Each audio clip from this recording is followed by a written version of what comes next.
Today will be our concluding session on transportation model.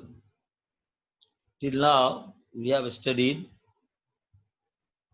various kinds of transportation problems, both minimization and maximization type, balanced and unbalanced transportation models. And now we are going to study degeneracy in transportation problem. Degeneracy is a very important feature in transportation model, and we need to study about this, both how the degeneracy is created and how this is removed from the solution. So let us remember that at every stage of the solution we were checking that the number of basic feasible solutions in the transportation problem must have m plus n minus 1 basis variables or allocations. What does it mean? That there must be m plus n minus 1 number of allocations in the transportation matrix. If the transportation matrix consists of m rows and n columns, then the number of occupied cells must be equal to m plus n minus 1. If it is less than m plus n minus 1, the problem is degenerate. So the degeneracy occurs only when the number of occupied cells is less than m plus n minus 1. So this degeneracy can occur at two stages. Number one,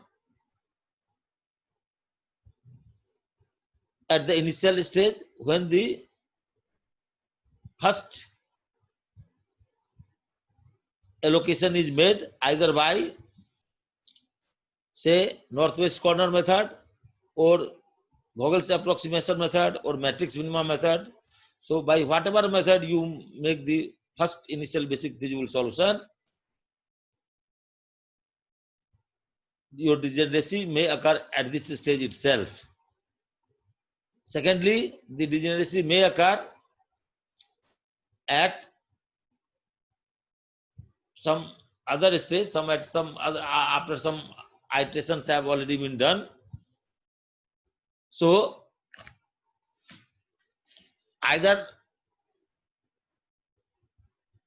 at the initial stage or during some iteration stage, if the degeneracy occurs,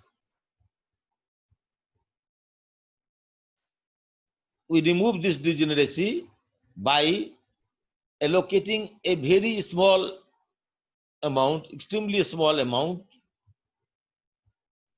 infinitesimally small amount of goods, which is very close to zero, to one or more of the empty cells, depending on the shortage, so that the total occupied cells becomes m plus n minus 1.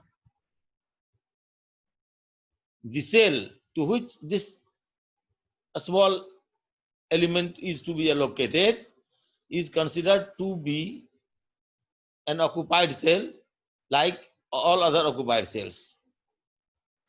In transportation problems, this Greek letter epsilon represents this small amount. But while making this small allocation, that is epsilon, in an empty cell, it must be kept in to mind that this should enable to calculate your all ui and vj values while calculating or while doing, say, optimality test either by Modi method or by stepping stone method.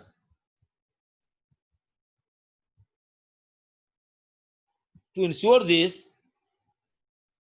you must take care that this epsilon is added to such a cell which will not make a closed loop when we move either horizontally or vertically from the loaded cell to loaded cell.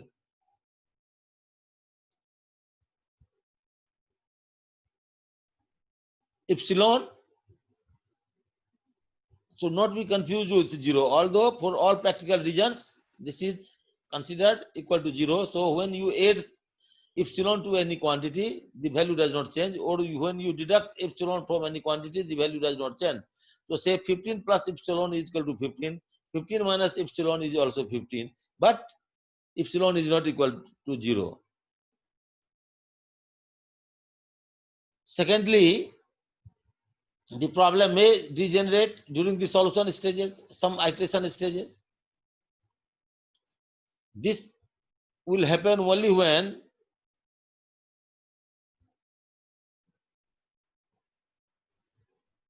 two cells are vacated simultaneously. Here also, to solve degeneracy, this small quantity epsilon is added to one or more empty cells to make the number of occupied cells equal to m plus n minus 1. Now, let us solve a few problems to understand this degeneracy and method of its removal. So here is a problem that a steel company has 3 open hearth furnaces and 5 rolling mills. These are the furnaces F1, F2, F3, and these are the rolling mills M1, M2, M3, M4, and M5, 5 rolling mills. The transportation cost rupees per quintal for shipping steel from furnaces to rolling mills are given in this table. So the figures represents the cost in rupees for transporting 1 quintal of material from a factory, from a furnace to the milling station. So we have to find the optimal shipping schedule. Now see, the total supply from the furnaces is equal to how much? F1, F2, F3. F1 can supply 8 units, 8 quintal.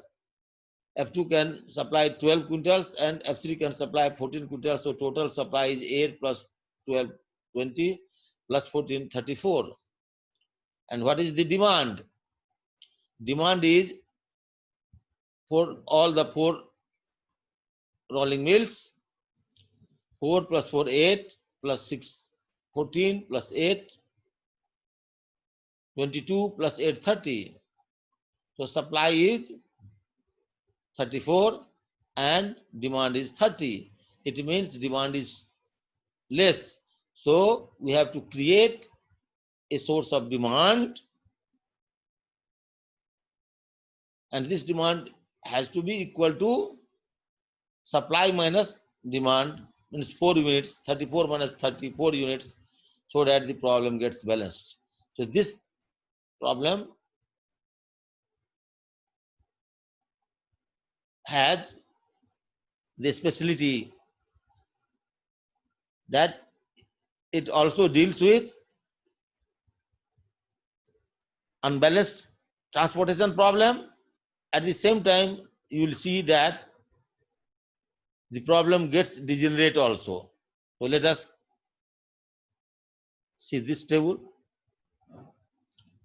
What we do, we make another, say, dummy source, dummy rolling mill M0, where we have made a demand of 4 units. So now this becomes a balanced transportation problem. 4 plus 4, 8 plus 6, 14 plus 6, 8, 22 plus 8, 30 plus 4, 34. 34 is the total now demand, and availability is 8 plus 12, 20 plus 14, 34. Demand and supply are equal. So now this is a balanced problem. Now we are making initial basic feasible solution by BAM, Vogel's approximation method. So where we calculate the difference in the lowest and the next to lowest cost.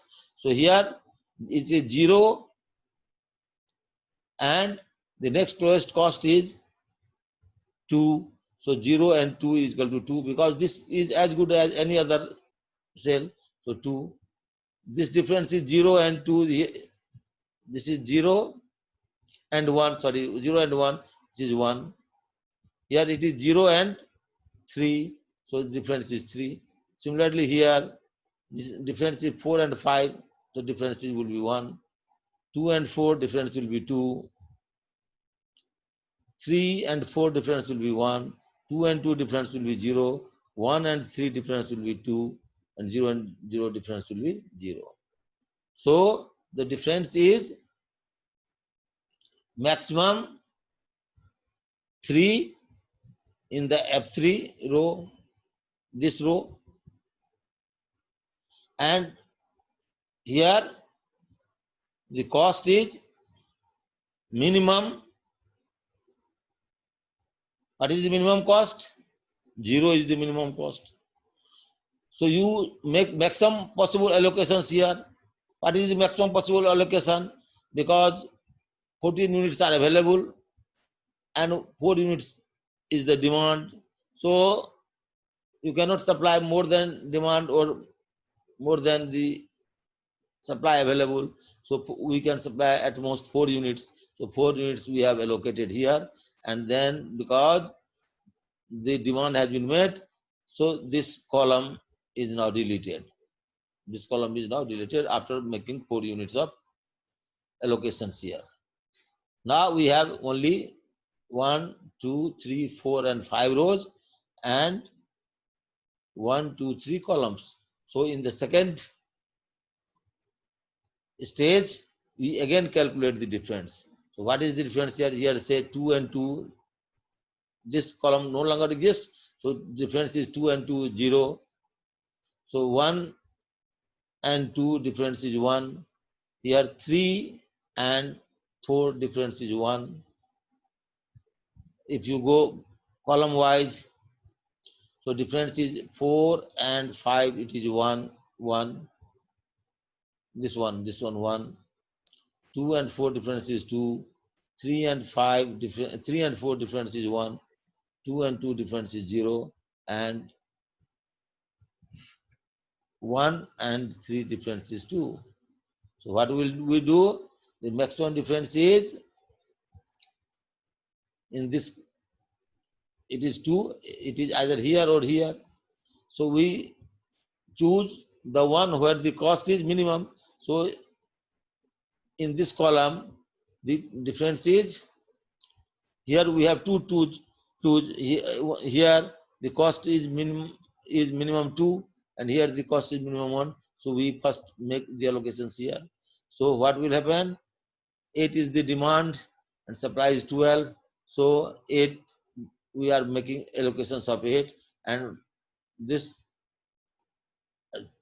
supply will be reduced to 12 minus 8 is equal to 4. Here 4 units have already been supplied, so supply gets reduced to 14 minus 4 is equal to 10. So here we have supply of 4 and here we have supply of 10, and this column is also gone. Now we have a 1, 2, 3, 4 columns. So again row wise 1, 2, 3 rows. So 2 minus 2 is equal to 0. Here 2 minus 4 is equal to 2, and we have 4 minus 5 is equal to 1. Here it is 4 minus 5, it will be equal to 1. 2 minus 4, 2. This is 3 minus 4 is equal to 1.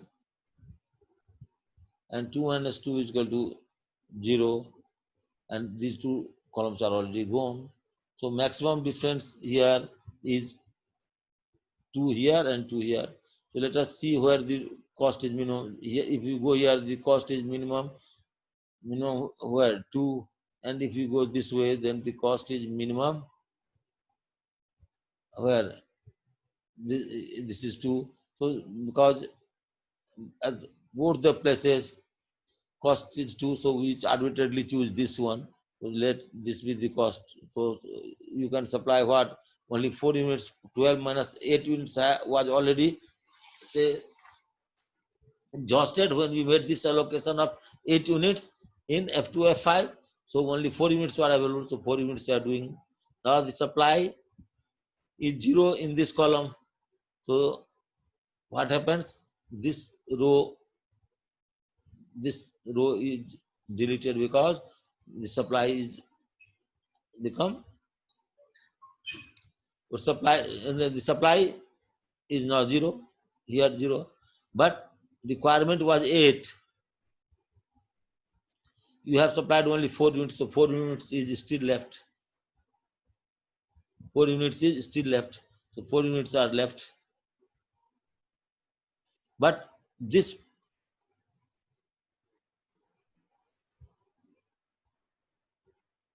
supply cannot be made from F2 because all 12 units are exhausted. So F2 can no longer supply to any unit, to any other, say,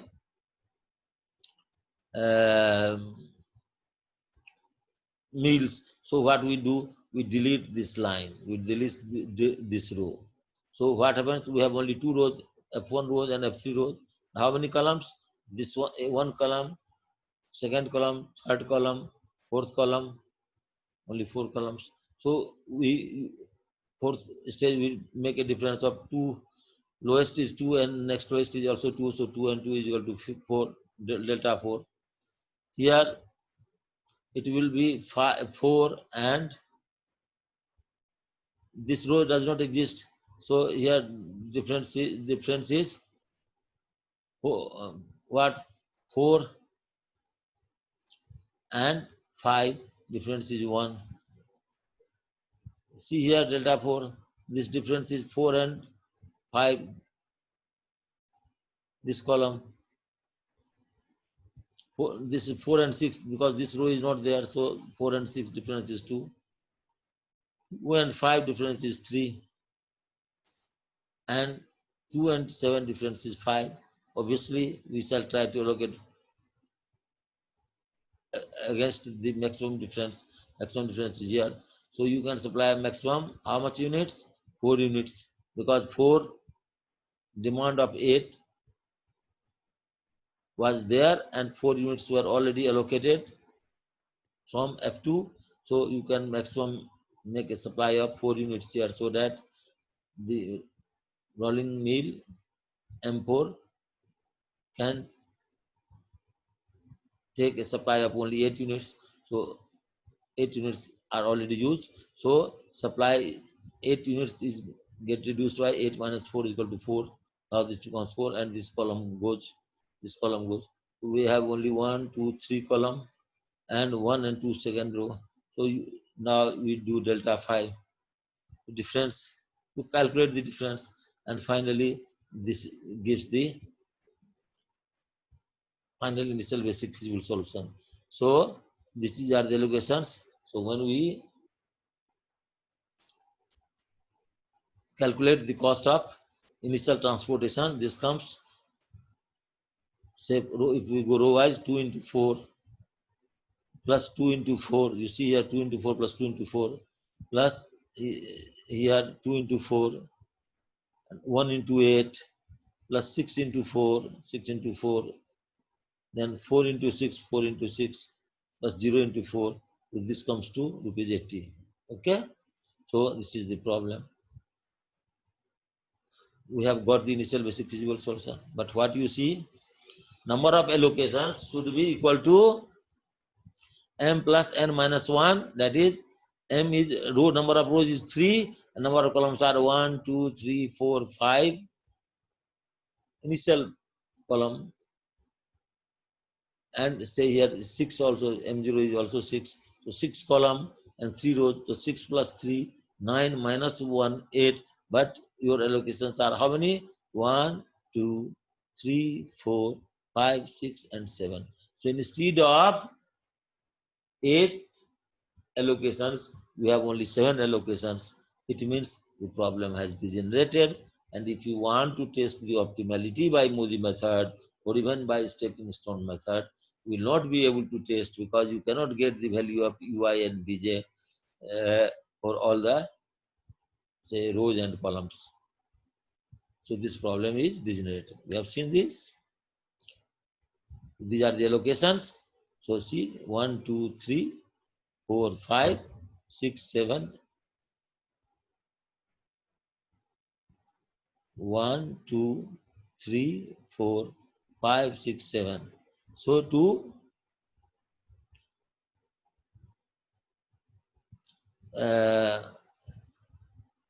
remove degeneracy, we add an epsilon at say any cell such that you can not make a closed loop from occupied cell to occupied cell. So say we add epsilon at cell F1 MD means F1 and MD means M4, this one. Here this one. This was dummy supply. So F1 MD. So see here. This was a supply is epsilon. You are making an zero supply or say epsilon here. So this is this becomes an occupied cell.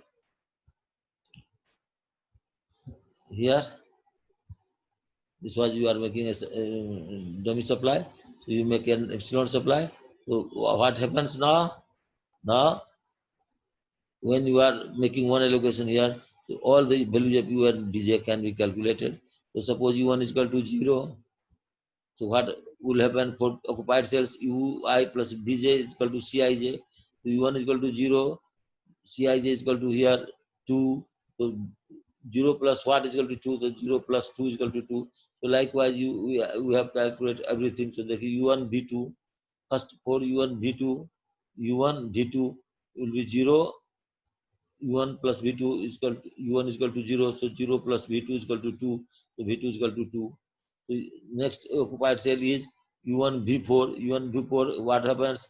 U1 is equal to 0. V4 is equal to, we do not know, but the summation should be equal to 2.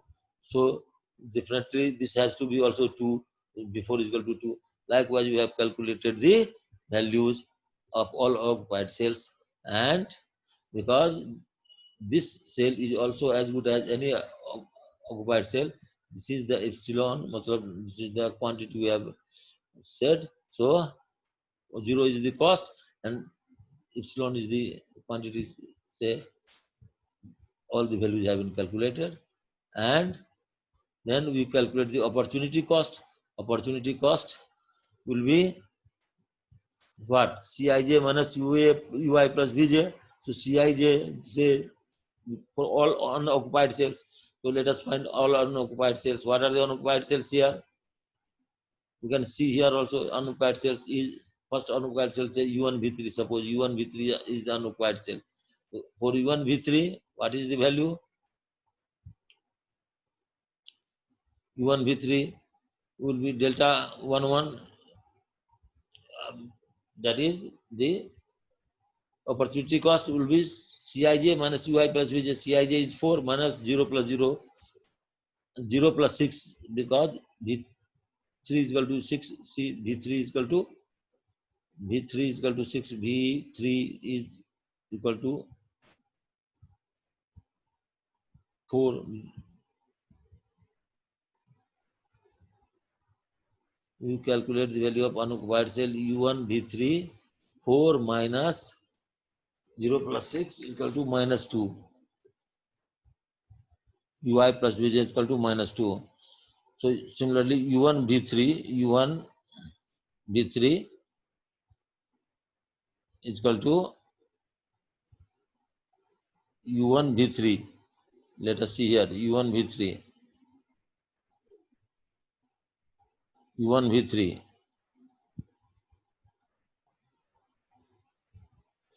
U1 and V3, this is the unoccupied cell. U1 and V3 is equal to this one. So U1 is equal to 0. We have assumed V3 M3 value V3 का value कहाँ निकाला है? V3 is 4. So U1 V3 0 and 4. You have got the value of 0 and 4. And the cost was what? Cost was 1 V 3. So see here, 1 V 3, 1 V 3. Delta 1 3 is only 3 is the cost minus 0 plus 4. So 0 plus 4 is equal to 4. 3 minus 4 is equal to minus 1. Likewise, we have calculated all the values.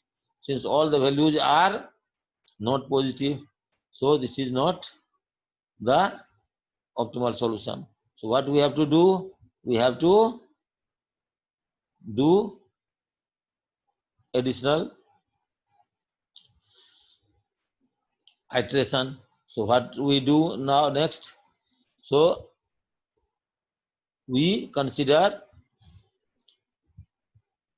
the most negative opportunity cost. We consider the cell which has the most negative opportunity cost. So what is the most negative? Minus 2, minus 1, minus 1. So minus 2, this one U1 V5 is the say most negative cell. So U1 V5, this one is the most negative cell. So we do, this is the most negative cell. So from there, this one U1 V1. So from here we start, draw a loop, go straight away here, then come down here, come here, because you can change the direction only at the occupied cells, and you have to start from an unoccupied cell and come back to the unoccupied cell. So, and you can change the direction at 90 degree only at the occupied cells in 90-degree direction. So we have made these changes, and we assign plus value from the starting of the cell, and then alternately give minus and positive sign. So this will be minus, this will be plus, this will be minus sign. Now we consider the least negative value. What is the least negative value? This is, so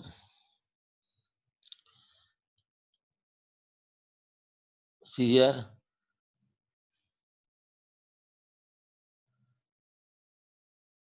what we do with this epsilon, this epsilon is now deducted, subtracted from all the negative, from all the cells which have negative signs, and added to all the cells where it is positive signs.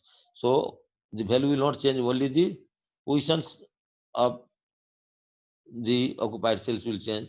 So this say 0 epsilon, if you deduct epsilon from epsilon, so that will become 0. So this becomes plus 8 here. So this epsilon will come here.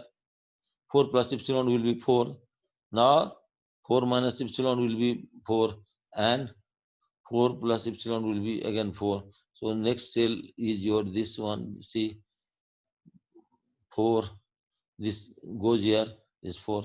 Now see, again here number of occupied cells is equal to how much? How many occupied cells we have got? 1, 2, 3, 4, 5, 6, 7, and 8. So that is, degeneracy does not exist, non-degeneracy exists. Now let us calculate the value of ui and vj, considering ui is equal to 0. So if we consider ui is equal to 0 for all the occupied cells, ui plus vj will be equal to cij. So we calculate ui plus vj is equal to 0. Now with these values of ui and vj, we calculate the values of say unoccupied cells. And now see, all the unoccupied cells have either value 0 or positive. So what happens? So this becomes that this solution no longer can be improved, and this is the optimal solution. So what we have seen, that only by change of cell you got the change of signs of the opportunity cost. No quantity change has taken place in the allocations. Only the place of allocations has changed in this example, and your all opportunity costs have become positive. It means now if you make any further change, your cost will only go up, it will not come down. So this is the final optimal solution. So this was the final optimal solution, and you calculate it, so you get the same rupees 80. Okay, so same rupees 80 what we had gone seen earlier.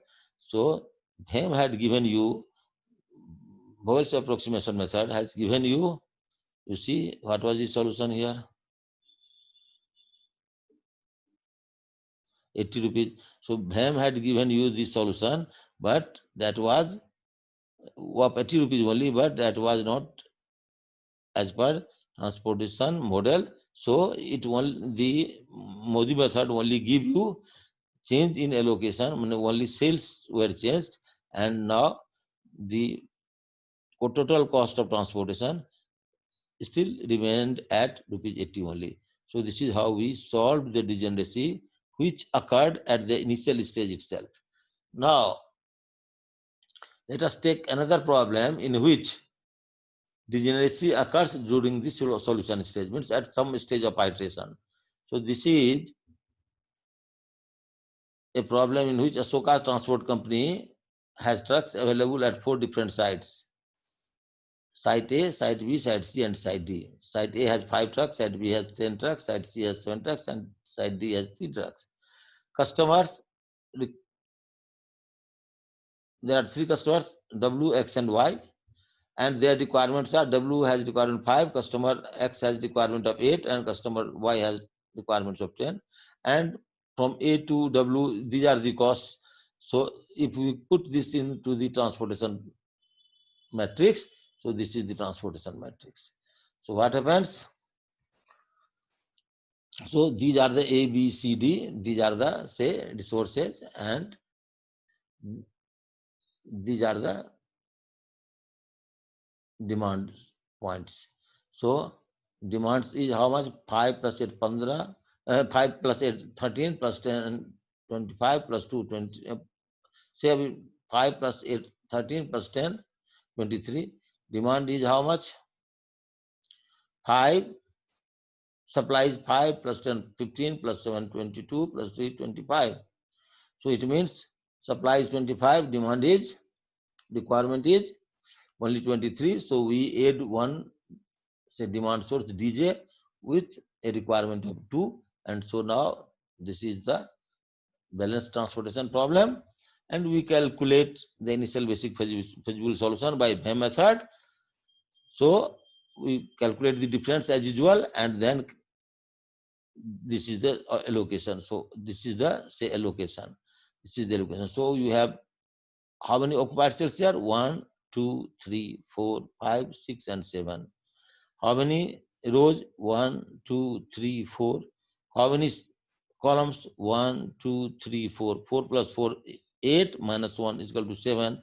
And you have got already 1, 2, 3, 4, 5, 6, 7. So 7 occupied cells. So there is no degeneracy.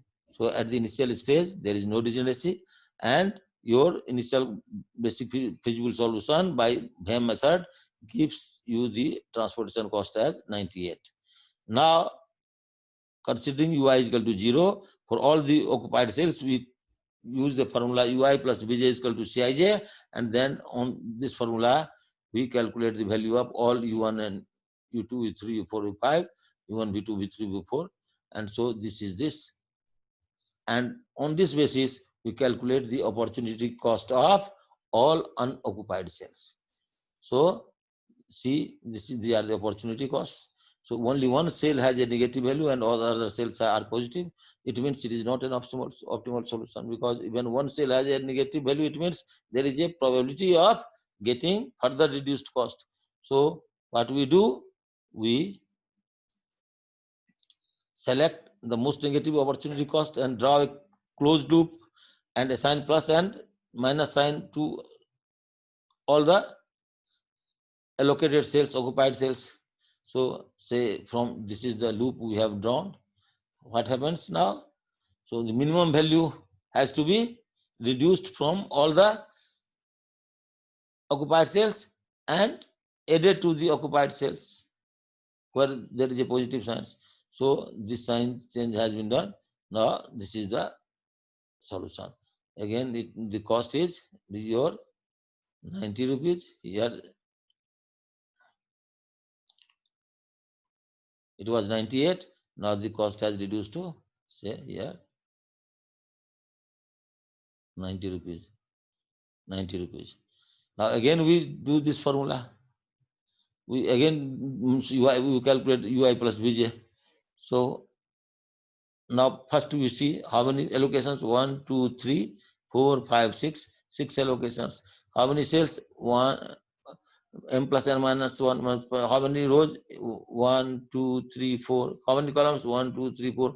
4 plus 4, 8 minus 1, it should be 7. But we have only 1, 2, 3, 4, 5, 6, only 6 occupied cells. It means the problem has degenerated now. So to make the problem solvable, what we do, we make a small allocation epsilon in some cell such that a closed loop is not possible to be made from that cell. So what we do, we make an small allocation epsilon here in the cell U3 and V4. U3 and V4, this is the cell. So from here, if you start, you cannot make a closed cell because you cannot change the direction here. If you go here, you cannot change the direction. You cannot change the direction. You cannot reach here. So we have done an allocation here. Now you have 1, 2, 3, 4, 5, 6, 7 occupied cells. So you can calculate the value of ui and vj. Calculate the ui of vj. This is the calculation, and then again calculate the opportunity cost. Once you have done the opportunity cost calculation, you see that there are how many? Only one negative value here, u1, u4, v2. So this is the most negative value. From that negative value, you consider a loop. This is the loop we have calculated. Now, if after doing this, so we get 1, 2, 3, 4, 5, 6, 7 allocations. So now the problem is non-degenerate because 8 cells are there. 8 row plus column is equal to 8, and so m plus n minus 1 is equal to 7. So this is the a non-degenerate problem solution. Now we calculate the ui vj value u1 plus v2, u2 v1, like ui plus vj is equal to cij, and also calculate the value of unoccupied cells. So see, all the unoccupied cells are having positive values. So when the all the occupied cells are positive values, this is the optimal solution. So this is the final solution. Okay.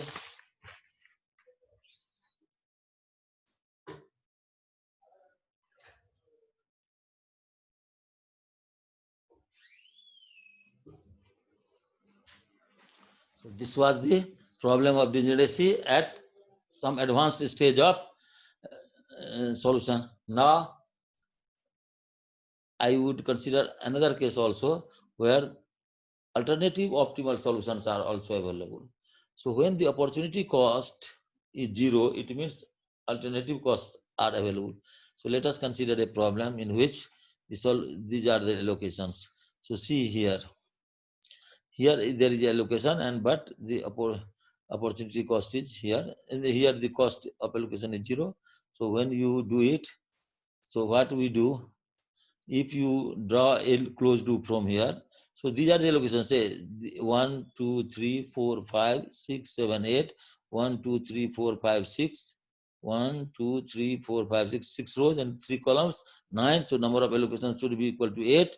So 8 allocations are already there. 1, 2, 3, 4, 5, 6, 7, 8. 8 allocations are there. So the problem is not generate. So what we do? We draw a closed path from the 0 cost, and there will be no change in the cost, but only the allocations will change. So we have drawn a closed path and the allocations have changed. So now the allocations are this, the allocations have changed without disturbing the solution or without disturbing the rim conditions, supply and demand conditions, and without making any change. So, but what has happened? Now the number of occupied cells has become less than m plus n minus 1. So you see here 1, 2, 3, 4, 5, 6, 7, 8. So 8 actually it is 1, 2, 3, 4, 5, 6, 7 only. One cell is less. So out of 9, 6 columns, 3 rows, this becomes 9, and number of occupied cells should be m plus n minus 1 is equal to 8, but here it is only 7. So degeneracy has occurred. So to remove the degeneracy, we make a small allocation here in this cell U1 before, and say if we make an allocation of epsilon.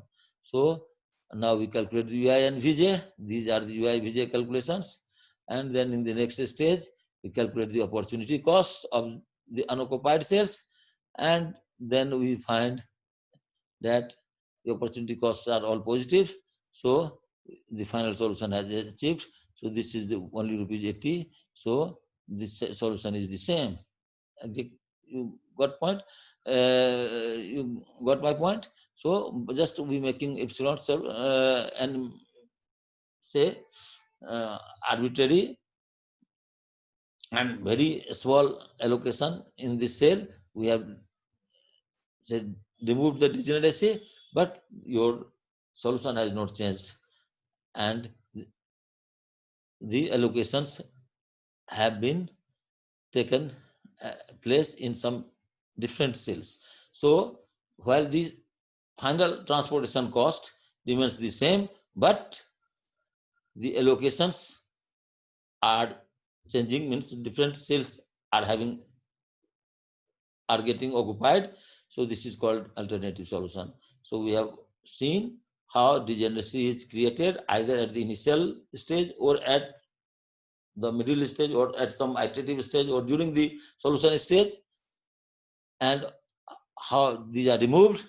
And we have also seen that there may exist alternative solution without changing the transportation cost. So these two conditions we have studied in today's class, and this is the end of our session on transportation model. Thank you all.